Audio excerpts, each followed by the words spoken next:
எல்லோருக்கும் வணக்கம். இன்றைக்கி நைட்டு வந்து டின்னருக்கு வந்து சப்பாத்தியும் நாட்டுக்கோழி முட்டை வந்து உடச்சி ஊற்றி ஒரு கிரேவி தான் செய்ய போகிறோம். பிரியாவுக்கு வந்து ரொம்ப நாளாக வந்து நாட்டுக்கோழி முட்டை சாப்பிட்ணுன்னு சொல்லிகிட்டே இருந்துதான். அதனால் மாப்பிள்ளை வந்து நாட்டுக்கோழி முட்டை வந்து வாங்கிட்டு வந்திருந்தார். இப்போ இதை உடச்சி ஊற்றி தான் நம்ம வந்து கிரேவி செஞ்சுட்டு சப்பாத்திக்கு வந்து கிரேவி செய்ய போகிறோம். இப்போ அதுக்கு வந்து ஸ்டவ் பற்ற வச்சு கடாயை வச்சுட்டேன். இப்போ ஒரு 4 ஸ்பூன் வந்து எண்ணெய் சேர்த்துக்கலாம். நாட்டுக்கோழி முட்டை இதுதான். நாங்கள் சின்ன வயசில் இருக்கும்போது எங்கள் வீட்டில் வந்து நாட்டுக்கோழி முட்டை வந்து இடும். அப்போ பார்த்தது சரி. அதோடு இப்போ தான் பார்க்குறேன். ஏன்னா வாங்குறதே இல்லை. இந்த வெள்ளைக்கோழி முட்டையே வாங்கி வாங்கி பழகி போச்சிங்களா, இதை வாங்குறதே இல்லை. இப்போ தான் வந்து பிரியா வந்து சாப்பிடும். கொஞ்சம் இந்த முட்டை வாங்கி வந்து கொடுத்துருக்குறேன். நாட்டுக்கோழி முட்டை வச்சு தான் இப்போ செய்ய போகிறோம்.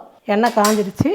கடுகு, கொஞ்சமாக உளுத்தம்பருப்பு, கொஞ்சம் சீரகம், ஒரு 5 வெங்காயம் வந்து கொஞ்சம் பொடியாக கட் பண்ணிக்கிட்டேன். கொஞ்சம் கருவேப்பிலை, இது எல்லாமே சேர்த்துக்கலாம். பிரியா வந்து உரிக்கிறதுக்கு பால் மாதிரியில் சாம்பார் வெங்காயமே வாங்க மாட்டேங்குது. சாம்பார் வெங்காயம் தான் இனிமேல் வெயில் காலம் வந்துச்சுன்னா அதுதான் சாப்பிட்ணும், அவ்வளோ நல்லது. வெங்காயம் வந்து நல்லா வதங்கட்டும். இந்த பக்கம் வந்து சப்பாத்திக்கு வந்து மாவு வந்து பிசைஞ்சு வச்சாச்சு. வெங்காயமும் தக்காளி வந்து அப்பா கட் பண்ணி கொடுத்தாரு. தக்காளி வந்து பொடியாக வந்து ஒரு 5 தக்காளி வந்து கட் பண்ணி வச்சுக்கிறாரு. இப்போ வெங்காயம் வந்து நல்லா வதங்கட்டும். அதுக்கப்புறம் நம்ம தக்காளி சேர்த்துக்கலாம். வெங்காயம் நல்லா வதங்கிடுச்சு. இப்போ வந்து கட் பண்ணி வச்சுக்கிற தக்காளி சேர்த்துக்கலாம். தக்காளி வந்து நல்லா வதங்கட்டும். ஒரு தட்டு போட்டு மூடிடலாம். ஸ்டவ் குறைச்சி வச்சுட்டு இது வதங்கிறதுக்குள்ளே நானும் பிரியாவும் உங்களோட வந்து கொஞ்சம் பேச போகிறோம் நேருக்கு நேராக. வா பிரியா. ஹாய், எல்லோரும் எப்படி இருக்கீங்க? சொல்லு பிரியா. அம்மா வந்து நேற்று இல்லை, இந்த வீடியோ எப்போதுன்னு தெரியல. அம்மா வந்து என்னோடய கல்யாண நாளுக்கு வந்து வீடியோ போட்டிருந்தாங்க. நிறைய பேர் வந்து அம்மா சேனலில் கமெண்ட் பண்ணியிருந்தீங்க, வாழ்த்துக்கள் சொல்லியிருந்தீங்க, ஆசீர்வாதம் பண்ணியிருந்தீங்க. எல்லாருக்குமே வந்து ரொம்ப ரொம்ப ரொம்ப நன்றி. நிறையா வந்து விஷ் பண்ணியிருந்தீங்க. நிறைய பேர் பண்ணியிருந்தீங்க. 100க்கு மேலே இருக்கும் பண்ணீங்க. ரொம்ப சந்தோஷமாக இருந்தது. பிரியாவும் மாப்பிள்ளை வந்து நீங்கள் வாழ்த்து சொன்னது, அவங்கள வாழ்த்து வந்து எல்லாமே வந்து ரொம்ப ரொம்ப மனசுக்கு நிறைவாக இருந்தது. எல்லாருக்கும் ரொம்ப நல்லது. அப்புறம் வாழ்த்து சொன்னவங்களுக்கு எல்லோருக்கும் நன்றி. அதே மாதிரி வாழ்த்து சொல்லாமல் சில விஷயங்கள் என்னை பற்றி கேட்டிருந்தாங்க கேள்வி. அவங்க வந்து கேட்ட கேள்வி தப்புன்னு நான் சொல்லலை. அதே மாதிரி நம்மளை பற்றி எதுவும் தெரியாமல் அந்த கேள்வி கேட்கலாமுன்னு தெரியாமல் கேட்குறாங்க. அதுக்கு நம்ம பதில் சொல்கிறது நல்லதுன்றதுனால தான் இப்போ நானும் பிரியா வந்து உங்ககிட்ட நேராக வந்து பேச போகிறேன் சில விஷயம். இல்லை அப்படிலாம் இல்லை. அதே தான், எல்லாத்தையுமே நம்ம வந்து இன்ச் பை இன்ச்சாக எல்லா விஷயத்தையுமே வீடியோவில் ஷேரும் பண்ண முடியாது. இப்போ நம்ம பேசுகிறோன்னா ஏதோ ஞாபகத்துக்கு வர அந்த ஒரு விஷயத்தை டக்குன்னு அம்மா வந்து சொல்லிட்டு போயிடுறாங்க. அப்படியே ஒவ்வொன்றா சொல்லணும்னு நம்ம எழுதி தான் வைக்கணும்னு நினைக்கிறேன். நாங்கள் அப்படியே வீடியோவில் வந்து அப்படியே இதை பேச போகிறோமோ அதை பேச போகிறோம்லாம் இல்லை, அப்படியே அம்மா தோன்றதான் பேசுவாங்க. அம்மாவை பொறுத்த வரைக்கும் அப்படி தான் பேசுவாங்கன்னு சொல்கிறேன். நாங்கள் வந்து வீடியோக்குள்ளே வந்து நான் வந்து சொல்கிறேன் கேளு. வீடியோக்குள்ளே வந்து இதை தான் பேசணும் அப்படின்னு முன்னாடி வந்து எழுதி வச்சுக்கணும், இல்லை பிளான் பண்ணிக்கணும், அந்த மாதிரி இன்னைக்கு வரைக்கும் நான் வீடியோவில் பேசுனதில்ல.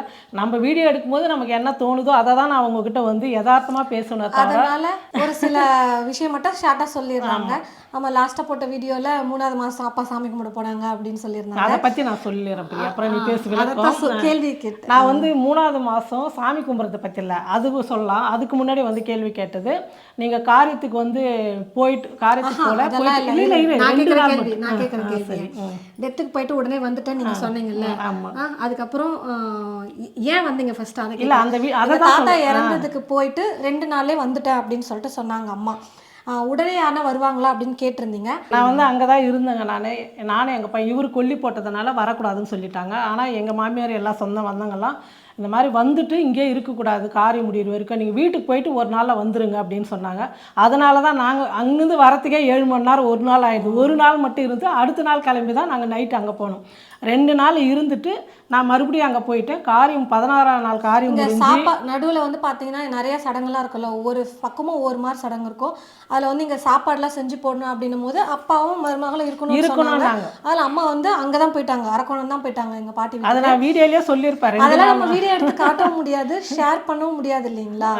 அதனால வந்து அதெல்லாம் இன்ச் பை இன்ச்சாக சொல்லலை. அதெல்லாம் முடிஞ்சிருச்சு, நிறைய நாள் ஆயிடுச்சு, மாதமே ஆயிடுச்சு. அதெல்லாம் வீடியோ இவங்க அம்மா போட ஸ்டார்ட் பண்ணும்போது அதை பற்றிலாம் ஷேர் பண்ணலை, அதை சொல்லலை. டெத்துக்கு போயிட்டு உடனே வந்துட்டீங்க, அதுக்கப்புறம் போகவே இல்லையே, கண்டுக்கவே இல்லையே அப்படிலாம் கேட்டிருந்தீங்க. அப்படி இல்லை, போயிட்டு அங்கேயே தான் காரியம் முடிகிற வரைக்கும் 10 நாள் அங்கே தான் இருந்துட்டு அதுக்கப்புறம் அது முடிச்சுட்டு கூட கோவிலுக்கெல்லாம் ஏதோ போகணும்னு சொல்லிட்டு சொல்லியிருந்தாங்க. அதுக்கெல்லாம் போயிட்டு இருந்துட்டு பார்த்துட்டு அப்புறம் தான் வந்தாங்களே. திருத்தணியில் போயிட்டு எல்லா ஃபேமிலியோட நைட் தங்கிட்டு வந்து அடுத்த நாள் எல்லாம் வீட்டில் பார்த்துட்டு அப்பா வந்து இன்னும் 4 நாள் இருக்கணுன்றதுனால நானும் பையனை மட்டும் ஒரு 2 நாள் இருந்துட்டு காரியெல்லாம் முடிஞ்சு அதுக்கப்புறம் தான் வந்தேன். 1 மாதம் கிட்ட ஆயிடுச்சு நாங்கள் இருந்தேன். அதுக்கப்புறமும் கொஞ்ச நாள்லயே வந்து பார்த்தீங்கன்னா எங்கள் தாத்தாவோட அஸ்தியை கரைக்கிறதுக்கு ராமேஸ்வரம் போயிருந்தாங்க. ஆமாம், அப்பயும் அதே மாதிரி தான் வந்து பார்த்தீங்கன்னா போயிட்டு வந்து எல்லாம் ஒரு ஒரு நல்ல விஷயத்துக்கு போகிறோம் அப்படின்னும் போது நம்ம வீடியோ எடுத்து ஷேர் பண்ணலாம். நம்மளே ஒரு சங்கடத்தில் போகிறோம், அங்கே போய் அதெல்லாம் வீடியோ எடுக்க முடியாது, உங்ககிட்ட ஷேரும் பண்ண முடியாது. இவ்வளோ டீட்டெயிலாக அம்மாவுக்கு வந்து சொல்லவும் தெரியும். நான் அந்த சொல்லியிருப்பேன்னு நினைக்கிறேன். அப்புறம் போன வீடியோவில் வந்து நான் 3ஆவது மாதம் சாமி கும்பிட்றாங்க போகலான்னு சொன்னேன். ஆனால் அது சாமி கும்பிட்றது இல்லைங்க, கோயிலுக்கு போனோமா. சகப்பு புடவை அம்மா வீட்டிலேருந்து போடுவாங்களா, அது எடுத்துன்னு போயிட்டு அப்பா அப்புறம் கூட பாட்டி கூட இன்னொருத்தவங்க 2 பேர் போயிருந்தாங்க. இவங்க மட்டும் போயிட்டு கோவிலில் முருகர் கோயிலெலாம் போயிருந்தாங்க திருத்தணி. அங்கே குளத்துக்கிட்டவே எல்லாம் பண்ணிவிட்டு ரூமில் அங்கே ஒரு நாள் ஸ்டே பண்ணிவிட்டு அப்புறம் வந்துட்டாங்க. இதுதான் ரீசன் போனது. எங்கள் மம்மி சொல்ல தெரியாமல் உளறி அப்படி இப்படின்னு வந்து அது நானும் அது நான் சொன்னதும் அவங்களுக்கு வந்து இதுவாக தானே இருந்திருக்கும் போலன்னு சொல்லிட்டு. அதே மாதிரி என் கடமை உங்களுக்கு தெரியாது. இன்னொன்று வந்து நான் சொல்லி ஆகணும். அவங்க என்ன கேட்டிருந்தாங்க அப்படின்னா, அம்மா எங்கள் அம்மாவோட மாமனார் வீட்டில் எந்த துக்க நிகழ்வு நடந்தாலும் போய் கலந்துக்க மாட்டேங்கிறீங்க, கல்யாண நாள் வருஷம் வரப்போகுது. ஏன் கல்யாண நாளுக்கு அம்மா இங்கே வந்தேன்னு சொன்னாங்க பார்த்தீங்களா, அது அம்மாவுக்கு வந்து வரணும்னு ஆசை வந்தாங்க. அதே மாதிரி எனக்கும் கொஞ்சம் ஹெல்த் இஷ்யூஸ்லாம் இருக்கிறதுனால அம்மா என்னை பார்த்துக்க தான் வந்தாங்க, அதான் உண்மை. கல்யாண நாளுக்கும் அப்படியே இருந்தாங்க. அதை வந்து என் பொண்ணு கல்யாண நாள் கூட இருக்கணும் அப்படின்னு வந்து சொன்னாங்க சேர்த்து, அவ்வளோதான். மற்றபடி இன்னொருத்தவங்களும் கேட்டிருந்தாங்க, நல்லா அவங்க கேட்ட விதமே கொஞ்சம் நல்லா இருந்துச்சு. நான் அவங்களுக்கு ரிப்ளை பண்ணேன், நான் தான் பண்ணேன் ஃபோன்லேருந்து. அவங்களுக்கு எக்ஸ்பிளைன் பண்ணிவிட்டு ஓகே தெரியாது இல்லையா ரீசன் இப்போ தான் தெரியும் அப்படின்னு சொல்லிட்டு அவங்களுமே ரொம்ப ஹம்பிளாக பண்ணாங்க. அவங்க இந்த மாதிரி கேட்டிருந்தாங்க, எதுலையுமே கலந்துக்க மாட்டிங்களா செய்ய மாட்டிங்களா அப்படின்னு சொல்லிட்டு நிறைய பேசலாம். ஆனால் அதே சமயத்தில் நான் எந்தெந்த நேரத்தில் என்ன என் கடமையை நான் செய்யணுமோ கண்ணியாவோ மருமகளோ நான் செஞ்சுருக்கேன். அது எங்களுக்கு கூட தெரியும், அவங்களுக்கு தெரியும், உங்களுக்கு தெரியாதவங்களுக்கு எல்லாமே வந்து எங்கள் ஃபேமிலியில் வந்து யாரும் வீடியோக்குள்ளே வரமாட்டாங்க, அவங்களுக்கு பிடிக்காத வரது கிடையாது. அதனால இன்னைக்கு வரைக்கும் வீடியோவில் யாருமே நாங்கள் காமிச்சிருக்க மாட்டோம். சிம்பிளாக சொல்லணும்னா எல்லாருக்குமே ஒரு செல்ஃப் ரெஸ்பெக்ட்னு இருக்கும் பார்த்தீங்களா, அந்த சுயமரியாதை. அது எல்லாருமே அவங்கவுங்க நான் எங்கள் ஃபேமிலி சைடில் பார்த்துருக்குறேன். எல்லாருமே அவங்கவுங்க அந்த செல்ஃப் ரெஸ்பெக்ட்லேயே தான் இருக்காங்க. ஆனால் எங்கள் அம்மா மட்டும்தான் அதை விட்டு இறங்கி எல்லாரோடையுமே எத்தனை சண்டை வந்தாலும் சரி, எல்லாம் பொதுவாக சொல்கிறேன் நான், எல்லா சொந்த பந்தமாக இருக்கட்டும் எந்த இதுலேயும் இருக்கட்டும், இறங்கி அவங்க தான் போய் எப்போவுமே கலந்துருக்காங்க, பேசியிருக்காங்க. அவங்கவுங்க இதில் தான் இருக்காங்களே. ஆனால் எனக்கு எப்பவுமே அப்படிதான் எங்கள் அம்மா பற்றி பேசினா மட்டும் கொஞ்சம் இல்லை எனக்கும் கண்ணில் தான். ஆனால் நான் வந்து இன்னைக்கு வரைக்கும் ஈகோ பண்ணக்கூடாதோ உங்களுக்கு தெரியாது. அந்த மாதிரி ஒரு நாள் நான் யாருக்காகவும் நான் அந்த மாதிரி இருந்ததே இல்லைங்க. என்னை வந்து என்ன தான் இதுவாக பண்ணாலும் நான் இறங்கி போய் தான் பண்ணியிருக்கிறேன், செஞ்சுருக்கிறேன், பேசியிருக்கிறேன். ஆனால் அவங்கவுங்க இருக்கட்டும், நம்ம அந்த மாதிரி இருக்கக்கூடாது, அந்த தலைகணெல்லாம் இருக்கக்கூடாது. எனக்குமே எங்கள் அம்மா சொன்னது, போகிற வீட்டில் நான் என் வீட்டில் நல்லாவே வாயடிப்பேன். எங்கள் வீட்டிலே எனக்கு வாயாடி, எங்கள் வீட்டில் எல்லாரும் அமைதி, நான் தான் நல்லா பேசுவேன், வாயடிப்பேன். வாயடி தான் என் பேரே சின்ன வயசுலேருந்தே கூப்பிடுவாங்க. எனக்கே எங்கள் அம்மா சொல்லி கொடுத்து அமிச்சது, எடுத்து பேசக்கூடாது. அவங்க என்ன கேட்டாங்கன்னா, ஏன்னா நம்ம வீட்டில் இருக்கிற மாதிரி வெளியில் இருக்க மாட்டேன்னு தெரியும், இருந்தாலும் போகிற இடத்துல அந்த மாதிரி இருந்துருக்கூடாது, அதெல்லாம் சொல்லி கொடுத்துருக்காங்க. நம்ம இன்ச் பை இன்ச் ஒரு சந்தோஷமான விஷயத்த ஷேர் பண்ணலாம், ஒரு துக்கமான விஷயத்த யாரும் வீடியோக்கு வந்து நிற்க மாட்டாங்க. எங்கள் வீட்டில் வீடியோவில் வந்து பேசுகிறப்ப இப்போ நம்ம ஒரு ஃபங்க்ஷன் போகிறோம், ஒரு இது பண்ணுறோம், எதனா பண்ணுறோன்னா வந்து மூவ் பண்ணி இது பண்ண மாட்டாங்க. அது ஒன்று இருக்கு எங்கள் வீட்டில். அப்பா அம்மா லைஃப்லேயே நிறைய நடந்திருக்குங்க, அதெல்லாம் சொல்லணும்னா அப்படியே சொல்லிகிட்டே போகலாம். அது போடுற மாதிரியே இல்லைங்க, அதெல்லாம் பல வருஷம் கடந்து வந்தாச்சு. அதனால் அதெல்லாம் சொல்கிறதும் தப்பு, சொல்லியும் பிரயோஜனம் இல்லை, வேஸ்ட்டு. இவங்க வயசாகிடுச்சு, முடிஞ்சிருச்சு. அதனால் திரும்ப அதை பற்றி பேசி அந்த பக்கம் இருக்கிற கஷ்டம், அவங்க பக்கம் இருக்கிற நியாயம், நம்ம பக்கத்தில் இருக்கிற கஷ்டம், நம்ம பக்கம் இருக்கிற நியாயம், இதெல்லாம் பேசிட்டு என்ன யூஸ்ன்றது தான் இவங்க வந்து கடந்து போயிடுறாங்க. மாமியார் வீட்டில் எது நடந்தாலும் நீங்கள் போகிறது ஃபஸ்ட்டு எங்கள் வீட்டில் வந்து கெட்டக்காரன்றது இதுதாங்க, எங்கள் மாமனார் தான் எடுக்க முடியாது. ஆனால் நாங்கள்லாம் வந்து அந்த அளவுக்கு யாரும் எதுலேயும் இது பண்ணதில்லை, செஞ்சது கிடையாது. உடம்பு சரியில்லை நாள் போய் பார்த்துட்டு வந்துக்கிறோம். அவங்கவுங்க மனசில் என்ன இருக்கும். நான் வந்து எங்கள் வீட்டுக்காரர் கேளுங்க, அவருக்கு என்னை பற்றி தெரியும். இனிமேலும் வந்து கமெண்ட் பண்ணும்போது நான் வந்து தப்பாக சொல்லலை, யார் இப்படி இருப்பாங்களா இருக்க மாட்டாங்களா, நம்ம பேசக்கூடாது, அவங்க மனசு வலிக்குமேன்றது மட்டும் பார்த்து கொஞ்சம் கமெண்ட் பண்ணுங்கள், அவ்வளோதான். மற்றபடி நான் கோபமாக சொல்லலை, நான் அந்த மாதிரி எல்லாரும் பதிவு பண்ணணும்னு தான் நான் சொன்னேன். இந்த வீடியோன்னு இல்லை, இவங்களுக்கு எங்களுக்குன்னு இல்லை, எல்லாம் நம்ம நிறைய வீடியோஸ், நாங்களுமே நிறைய யூடியூப்பில் நிறைய விளாக்லாம் பார்க்குறோம். நம்ம வந்து ஜட்ஜ் பண்ண வேண்டாம் யாரையுமே. நிறைய ஒரு விஷயம் சொல்லலாம், ஒரு விஷயம் சொல்லாமல் இருக்கலாம். இப்போ ஒருத்தவங்களை நெகட்டிவாக இப்போ எங்கள் ரிலேஷனே யாருன்னா சொல்லி நம்ம சொன்னோம்னா அவங்களுக்கு மனசு கஷ்டமாகும். இதில் நான் பாசிட்டிவாக சொல்கிறதுனால நான் வந்து எனக்கு அவங்க அப்படி பண்ணிட்டாங்க அப்படின்னு சொல்கிறதுனால நான் வந்து பெரிய ஆள் ஆகிட போகிறதில்ல. அதனால எதுக்கு அதெல்லாம் வேண்டாமே. இப்போ நான் இந்த வீடியோ போடுறேன்னா எங்கள் சொந்த பந்தம் அத்தனை பேருமே என் சேனல் பார்க்குறாங்க. எல்லாருக்குமே தெரியும் நான் வந்து யாரையுமே இன்றைக்கி வரைக்கும் ஒரு வார்த்தை எடுத்து பேசுனதே கிடையாது. இறங்கி போய் தான் இறங்கி போகிறதுனால தப்பே இல்லைன்னு தான் நான் சொல்லுவேன் யாருக்குமே. மற்றபடி யாருமே 100 பேருக்கு மேலே கமெண்ட் பண்ணிக்கிறாங்க. எல்லாமே பாசிட்டிவாக நல்ல வார்த்தை சொல்லிக்கிறாங்க. எல்லாருக்கும் மறுபடியும் வந்து நன்றி சொல்லிக்கிறேன். நான் நிறைய பேர் விஷ் பண்ணியிருந்தீங்க. நான் எதிர்பார்க்கவே இல்லை அவ்வளோ பேர் விஷ் பண்ணியிருப்பீங்க. எல்லாருக்குமே ரொம்ப ரொம்ப நன்றி. இவங்க வாழ போகிற வயசில் இந்த மாதிரி நிறைய பேர் வந்து வாழ்த்தணும் தாங்க எனக்கு வந்து சந்தோஷம். அதனால தான் உங்கள் கூட வந்து நான் இந்த மாதிரி நல்ல விஷயம்லாம் ஷேர் பண்ணிக்கிறேன். அவ்வளோதாங்க, வேறு ஒன்றுமே இல்லை. இதில் கோவத்தோடவும் எதுவுமே பேசலை. நீங்கள் கேட்ட கேள்விக்கு நாங்கள் ரீசன் பதில் சொல்கிறோம், அவ்வளோதான். இப்போ வந்து வெங்காயம் தக்காளியும் வந்து நல்லா வதங்கிடுச்சு. இது வந்து குழம்பு மிளகாத்தூள். சாம்பார் பொடியா? எங்க நாத்தனார் அப்படிதான் கொடுத்தாங்க. இது சாம்பாருக்கு மட்டும் இல்ல, எல்லா குழம்புக்கும் குழம்பு பொடி தான் இது. அதுதான் சாம்பார் பொடி. அவங்க கொடுத்து அனுப்பிச்சாங்க ஒரு பாட்டில் நெய் டப்பா, பெரிய டப்பா ஃபுல்லா கொடுத்து அனுப்பிச்சாங்க. சண்பகம் கொடுத்தாங்க. சரி, 1 ஸ்பூன் வந்து குழம்பு மிளகாத்தூள். இது வந்து காரம் அவ்வளோ இல்லைங்க, அதனால வந்து கம்மியாக இருக்கும்.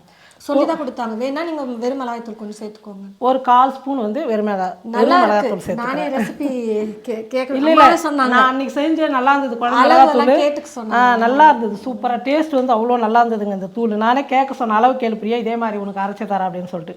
தனியாத்தூள் வந்து ஒரு 1/4 ஸ்பூன் சேர்த்துக்கிறேன். ஏன்னா குழம்பு மிளகாத்தூளில் வந்து எல்லாமே போட்டு அரைச்சிருப்பாங்க தானே மசாலாலாம். அதனால இது முட்டை கிரேவின்றதுனால நம்ம கரம் மசாலாவும் கொஞ்சமாக சேர்த்துக்கலாம், 1/4 ஸ்பூன் கம்மி. மசாலா சேர்த்தாவே அப்பாவும் சாப்பிட மாட்டார், பிரியாவுக்கும் பிடிக்காது. மசாலா அதிகமாக சேர்க்காதீங்கன்னுவாங்க. பார்த்து போடுவேன் நான் இது கரம் மசாலாலாம் மட்டும். அவ்வளோதான். இங்கே சின்ன சேலத்தில் வந்து பார்த்தீங்கன்னா எங்களுக்கு வெயில் ஸ்டார்ட் ஆயிடுச்சு. ஆமாங்க, ஐயோ பயங்கரமாக வெயில் வந்து நேற்று பிரியா. இதுக்கு முன்னே ஃபஸ்ட்டெல்லாம் வந்தப்பெல்லாம் நல்லா இருந்ததுங்க சமைக்கிறதுக்கு. நான் இங்கே சமைச்சிட்டு பாத்திரம் கழுவிட்டு போகிறதுக்குள்ளே நினச்சி போகிறேன் அப்படியே ஊற்று. நேற்று வீடியோவில் பார்த்தேன், இதெல்லாம் வெறும் வேர்வு தண்ணி அப்படியே இருந்தது நமக்கு. கொஞ்சம் மஞ்சள் தூள் சேர்த்துக்கிறேன். சீக்கிரமாக வந்துடுதுங்க வேக்காடு. தேவையான அளவுக்கு உப்பு சேர்த்துக்கலாம். வந்த புதுசில் இங்கே எல்லாருமே பக்கத்தில் எல்லாருமே ஏசி வாங்கிக்கோங்க, இல்லைன்னா கஷ்டம் இருக்குது அப்படின்னு சொல்லிட்டு இருந்தாங்க. எல்லாம் மசாலாலாம் சேர்த்து நல்லா வதங்கிடுச்சு. இப்போ நம்ம தேவையான அளவுக்கு தண்ணி சேர்த்துக்கலாம். ரெசிபியே காட்டலையம்மா, தக்காளி தொக்கு தானே விட்டுட்டிங்களா? ரெசிபி காட்டலன்னு இல்லை, முட்டை தானே உடச்சி ஊற்ற போகிறோம். அது அப்படியே அதுக்கு தான் அப்படியே நின்றுனே சொல்லிட்டேன், தக்காளி எவ்வளோ வெங்காயம் எவ்வளோ அப்படின்னு சொல்லிட்டு. கிட்ட சொல்லலை, கிரேவி காட்டணும்ல. ஆமாம், எப்படி இருக்குது நல்லா இருந்தாலும் ட்ரை பண்ணுவாங்க. நல்லா இருக்கும். நல்லாலுமே நீங்களாம் சாப்பிட்றீங்களா? இத்தனை நாளாக நான் சமைச்சு போடுறேன்னா நல்லா இருக்கும். இப்போ நல்லா ஒரு 5 நிமிஷத்துக்கு வந்து ஸ்டவ் வந்து ஃபுல்லாக வச்சிடலாம். நல்லா கொதிக்கட்டும். அதுக்கப்புறம் வந்து கம்மியாக குறைச்சிக்கலாம். பாருங்கள், குழம்பு நல்லா கொதிக்க ஆரம்பிச்சிடுச்சு. இப்போ முட்டையை வந்து உடச்சி ஊற்றிக்கலாம். நானும் பிரியா வேலை இன்றைக்கி நானும் ஒரு முட்டை சாப்பிட போகிறேன். நானும் உன்னால் ஒரு நாட்டுக்கோழி முட்டை சாப்பிட போகிறேன். டெய்லியெல்லாம் சாப்பிட முடியாது பிரியா. முட்டை 12 ரூபா பிரியா. அந்த முட்டையே 7 ரூபா இன்னைக்கு. அந்த முட்டையே 7 ரூபா. அப்படியா?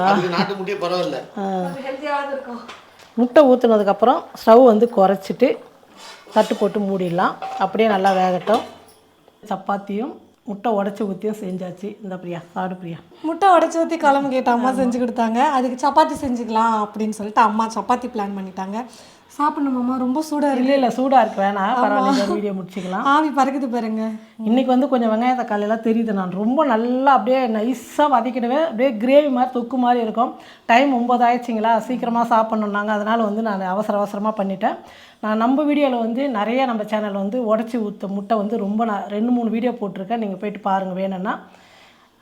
நாங்கள் நிறைய பேசியிருப்போன்னு நினைக்கிறேன். ஏதாவது தவறாக பேசுறதா கூட மன்னிச்சிடுங்க. இப்போ சொல்லாம நினச்சேன். ஏன்னா நீங்கள் கேட்ட கேள்விக்கு சொல்லாமல் இருக்க முடியல. ஏன் நம்ம பக்கம் இருக்கிற நாயத்தை சொல்லணும் இல்லையா? ஒருவேளை நாங்கள் கன்வே பண்ண விதம் உங்களுக்கு ஹர்ட் ஆகிற மாதிரி இருந்தாலும் இல்லை எப்படி இருந்துச்சுனாலும் மன்னிச்சுக்கோங்க. நாங்கள் நார்மலாக தான் சொன்னோம். கொஞ்சம் சத்தமாக படபடன்னு பேசுனதுனால அது வந்து எப்படி உங்களுக்கு ரீச் ஆயிருக்குன்னு தெரில. அப்படி தப்பாக இருந்தால் மன்னிச்சுக்கோங்க.